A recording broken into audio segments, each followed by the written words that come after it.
Hi everyone, David Kessler here and welcome back to the studio.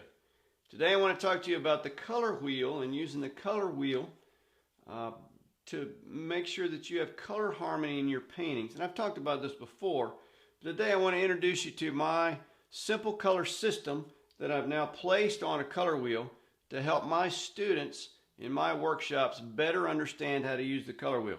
What I find all the time is that the color wheels in the art stores, I don't know how else to say it, but they suck. The problem with them is that they don't have any instructions on there as to how to use the colors together or how to use the color wheel. No instructions. So I find students say, yeah, I have a color wheel, but I don't use it because nobody's ever taught me how to use it.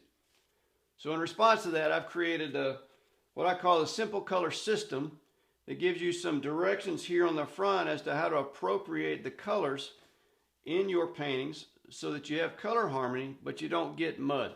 All right? Pretty simple. So let's talk about it briefly.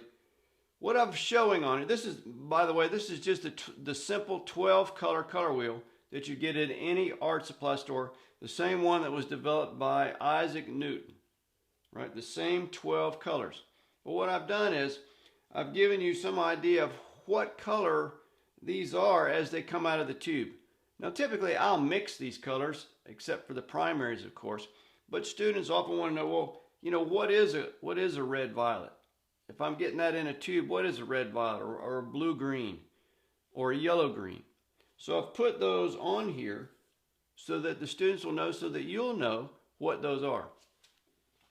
And I also always get questions about, you know, what is cool blue, what is warm blue, what is cool red, cool yellow, warm yellow.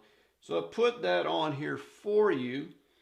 So for instance, in the yellow, I've put the cool yellow is Hansa yellow light. The warm yellow is CAD yellow medium. Cerulean blue, cool blue, ultramarine blue, warm blue. For red, you know, quinacridone magenta as your cool red, and cadmium red as your warm red, right? So I put that on there so that it makes it simpler for students to understand it. I've also listed the 5 major types of color combinations typically shown on the color wheel, and those are monochromatic, complementary, triadic, analogous, and tetradic. Okay. Now most of what you're probably going to be doing is in the complementary and triadic range. As a matter of fact, I just got back from Santa Fe. I was teaching in New Mexico for a week. Then I took a few days for myself as a little vacation. And in going through all those amazing galleries out there, what I found is that most of the color combinations used by these high-end amazing artists are typically complementary or triadic. And what I found most was blue and orange complementary color combination. And the triad was the orange, violet, and green. And I would say 80% of what I saw was in those 2 color combinations. Okay? All right. So in each one of these, for instance, complementary. Under the complementary, and that's, as we know, 2 colors across from each other on the color wheel. What I said is, okay, on my little spinner, my little turny thing, is that one color should be dominant and the other color should be the accent color, right? The accent color then would be used primarily to develop your center of interest. And we're going to talk about center of interest and how important those are in an upcoming video, so stay tuned for that. Right, so maybe your dominant color forms 80% of your painting and your accent color covers 20% of your painting. Now I did some similar thing, with the triadic color scheme. And I say you need a dominant color, a non-dominant color, and an accent color. And if you've taken one of my workshops or one of my online courses, or even followed my videos, you've seen this before. You saw me do the same system when I did my 6-part painting process series. In the last series of painting videos that I did, I used blue-green, yellow-orange, and red-violet as a triad. And I went through the same process. Unfortunately, at that time, these hadn't been printed yet, and I was waiting for these to be printed. But anyway, the dominant color, non-dominant, and accent. So the dominant might cover 60% of the painting area. The non-dominant might cover 25%, and the accent color may cover 15%. Now these are just sort of general guidelines meant to give you ideas, and they're not hard and fast rules by any stretch of the imagination. Just examples of what you might want to do. Okay? And a similar thing with analogous and tetradic. Those are 4 color combinations. A little bit more complicated, but it's okay if you have a dominant color, a non-dominant color, and then 2 accent colors. It makes things easier. So what I've done on the little turny thing, the spinner, as I like to call it, is I've put the triad, which is always the equilateral triangle. On one end, I put the dominant, on one the non-dominant, and the other on the accent. So whenever you're looking at a triadic color combination, you just decide how you want to use those 3, and you turn this so that you have the dominant, non-dominant, and accent, and then you put this right in front of your painting surface to remind yourself, okay, yeah, that's what I'm doing as I go through the painting.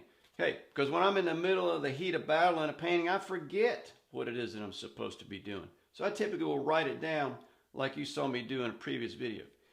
But with this, it makes it so easy you don't really have to think about doing that. Right?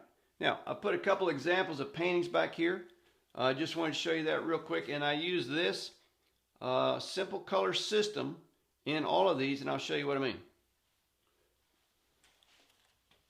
This one, for instance, is just simply a red and green complementary painting with green as the dominant color. I'm gonna dial that up. Green is the dominant color, and red is my accent color. Right, so red forms about 20% and the green forms about 80% of the painting. Now I use pink here as my red, but it's still red. Right, so red and green. Now, when I was in Santa Fe, one of the color combinations I saw the most was blue and orange, with blue typically as the dominant color and orange as the accent color. There again, about 80% blue, 20% or so orange. Right? Now, this is a triad of orange, green, and violet. Again, in Santa Fe, this was the second most popular color combination that I found of all the paintings in those galleries from these professional artists. And here, violet forms the dominant color, the green forms the non-dominant color, and the orange forms the accent color. Now, does this go, 60, 25, 15? Probably not, right? Probably not, but it doesn't matter. Still, violet is the dominant, green is the non-dominant, orange forms the accent color for my centers of interest. Okay? Simple, simple. Now what I've done is I've created a link for you to purchase this if you want to do so. These are very helpful, a lot better than what you'd find in the art store. And I know that this color system, simple color system, will make you a better painter. All right, thanks for watching. If you think this is good enough to share with your friends, please do that. Please leave me a comment below with your thoughts about this simple color system, and I'll see you on the next video. Thanks.